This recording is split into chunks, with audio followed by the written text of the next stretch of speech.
প্রথমবারের মতো কাজ করতে যাচ্ছেন রায়হান রাফি এবং জিৎ। জিতের বিপরীতে কে থাকবেন এখনো জানা যায়নি নায়িকা হিসাবে, তবে শক্তি, সাহস আর প্রতিশোধের গল্প হবে লায়ন সিনেমা। ভক্তদের উদ্দেশ্যে রায়হান রাফি বলেন, প্রস্তুত থাকুন এক দুর্দান্ত অ্যাকশন অভিজ্ঞতার জন্য। জিতের সাথে নতুন কাজ করছি, বেশিরভাগ শুটিং এর কাজই হবে জাহাজে এবং সমুদ্রের ভিতরে, পানির মধ্যে। আশা করছি এই সিনেমার মাধ্যমেই নতুন রেকর্ড গড়বেন রায়হান রাফি। ইতিমধ্যেই জিতের ফ্যান পেজের কাছে নতুন নতুন পোস্টার মুক্তি পেয়েছে লায়ন সিনেমার।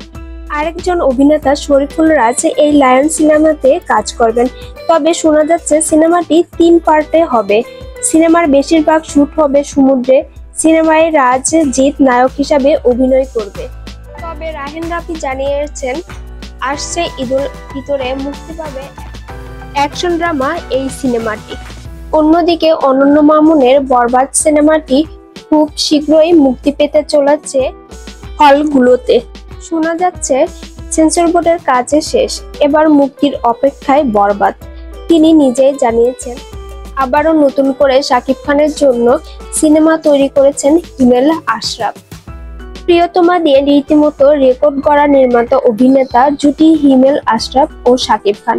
প্রিয়তমার সাফল্যর পর রাজকুমার দিয়ে নিজের সাফল্য শতভাগ প্রমাণ করেছেন। এবার নতুন আরেককে চলচ্চিত্র চুক্তিবদ্ধ হলেন দুজন।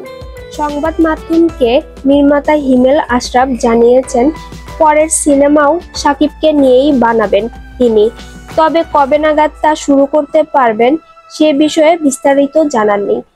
জানা যাচ্ছে সহসা আসছে না সে সিনেমা, কেননা কিং খান এখন ব্যস্ত মেহেদী হাসান হৃদয়ের বরবাদ সিনেমা নিয়ে। এটি শেষ করে আরো 2টি পরিচালকের সিনেমায় কাজ করবেন শাকিব খান, তারপরে হিমেল আশরাফের কাজ করবেন। এটা বোঝা যাচ্ছে যে 2026 সালের মধ্যে সিনেমার কাজ শুরু করবেন শাকিব খান এবং হিমেল আশরাফ।